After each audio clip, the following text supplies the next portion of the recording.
Hello. Hi, everybody. Welcome to the replay. Um, so I am Diva Dube, and some of you who've been catching my scopes, you know my story. When I was a young girl, I really a young girl and into adulthood, but I suffered with issues pertaining to fatherlessness. And when I was 13 years old, a lady came to my church, and she was the keynote speaker, very educated, very, beautiful. And, you know, I was just really drawn to her. And afterwards, you know, I went up to her, which was very uncharacteristic because I was very shy. And she told me, look at you, you're so beautiful. And that literally changed my life. It made me start looking at myself in a different way. And it was really the seed that propelled me to be able to be who I am today. So now God has allowed me to be able to work with women who, like me, had suffer from what I like to call daddy issues. There's lots of daddy issues, but I usually focus on three, which are forgiveness and rejection and daughtership. So that's my story, and I just wanted to welcome you to the replay. Um, on the replay, you can still invite your followers. You can just invite by clicking on the little guy in the lower left-hand corner. And then also, I would really appreciate it if you could tap your screen, double tap your screen to give me hearts. Also, if you're not already following me, you can follow me on Instagram at Diva Dube, and that's DEVADUBE on Instagram. And lastly, if you're not already following me on Periscope, I invite you to follow me here as well. All right, so I wanted to talk a little bit about Ready, Set, Grow. And I wanted to share with you the ways, or one of the main ways, that I initiate self-growth. And that is by reading. I know a lot of times we think education, going to school, is the thing that's going to give us growth. But a lot of times school is not for everyone, but learning is. And so one of the ways that I stay on top of things and that I initiate self-growth in myself is by reading. I'm always reading. I constantly read. I always have 3 or 4 books that I'm reading at the same time, which gets really confusing, but I just get so excited to read them, and then I just end up reading them all at the same time. So I wanted to just share with you how I grow. I read. And so I just picked out a few books that I wanted to talk about, because I know that you don't necessarily want to go to the bookstore and, pick out a book on your own only to find out that it's a bad book. So you want to, get recommendations from other people that you know, and you know me. You know me. So I just wanted to share a few books with you. So the first one, I have it here. It's called Spiritual Slavery to Sonship by Jack and Tricia Frost. So I really, let me get a good picture of that.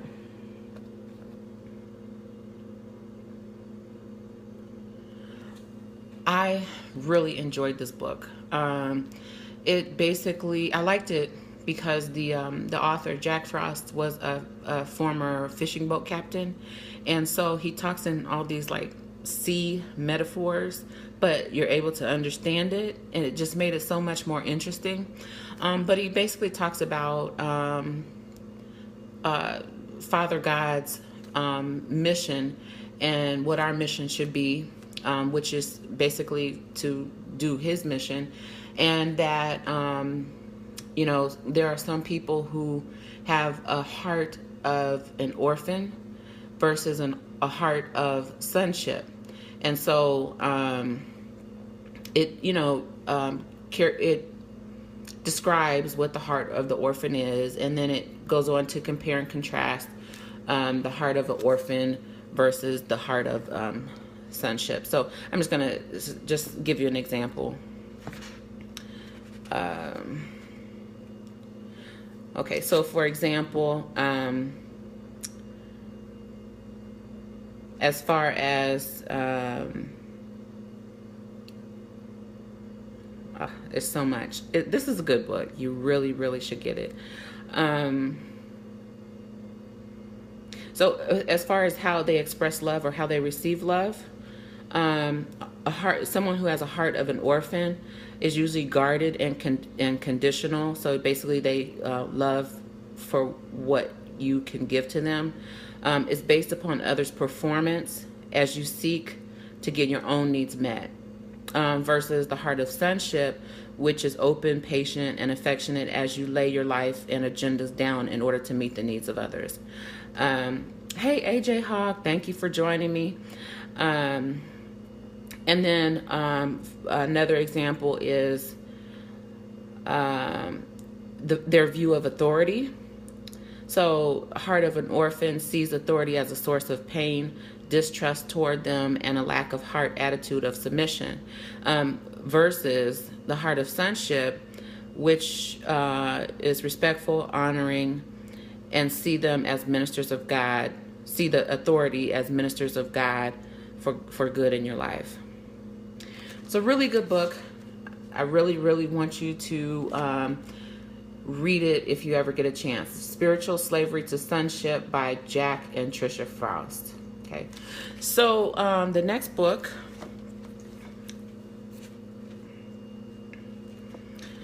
this book, I actually don't really have a lot of words for it. It's just so phenomenal. It's Prophet Arise by Apostle John Eckhart.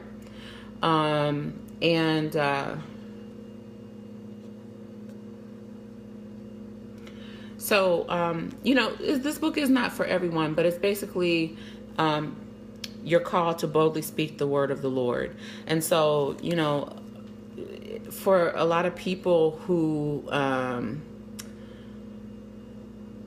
this book just really made so much sense of who I am.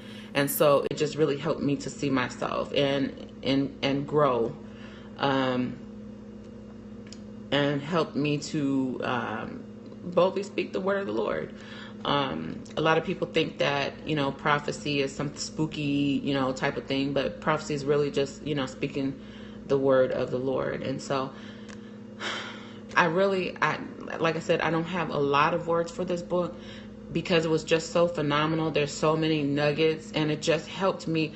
I mean, as I'm reading, I just see myself in every page. So it just spoke to who I am. And so this is also a really, really good book. If you ever get a chance, pick it up. Excuse me. I'm battling a cough. And the last book, I don't have it with me, but it's called What Dads Need to Know About Daughters and What Moms Need to Know About Sons. This book was by John and Helen Burns. And so originally I got it for research because, as I said, I deal with women who, suffer and deal with certain issues regarding fatherlessness. And so I originally got it for research, but I actually ended up reading it for pleasure. I was researching the daddy part, and I'm like, hey, I have a son. Let me read the son part, because it was split into two parts, and it really was an eye-opener. As a mom of a boy, it just really gave me a lot of insight.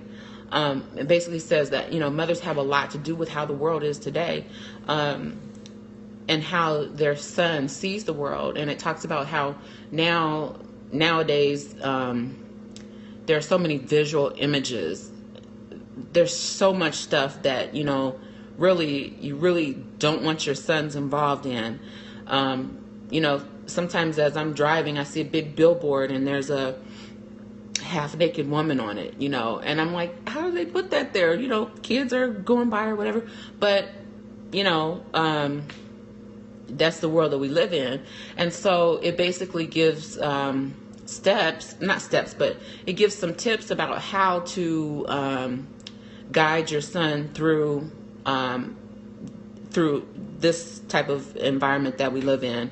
And that, if we mother them in the right way, then they will grow up and in turn, father in the correct way, and they'll give their daughters what they need. So it really is a cycle. And for anybody who has a son, a daughter also, I really recommend that book. It's called What Dads Need to Know About Daughters and What Moms Need to Know About Sons by John and Helen Burns. That's it. Just wanted to share with you how I grow. There's many ways to grow, but one of the main ways that I grow and I initiate self-growth is by reading. I'm an avid reader. I'm always reading. Sometimes my son is like, why are you reading 3 books? But it's just who I am. And so I encourage you to also become a reader, to initiate growth within yourself as well. Any questions? Any questions? Any comments?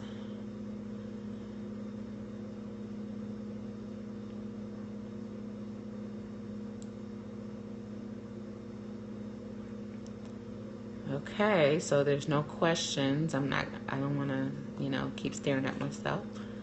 So if there's not any questions, I am going to go. See you guys. So I will be back here tomorrow. So I'll see you tomorrow. Bye. Love you.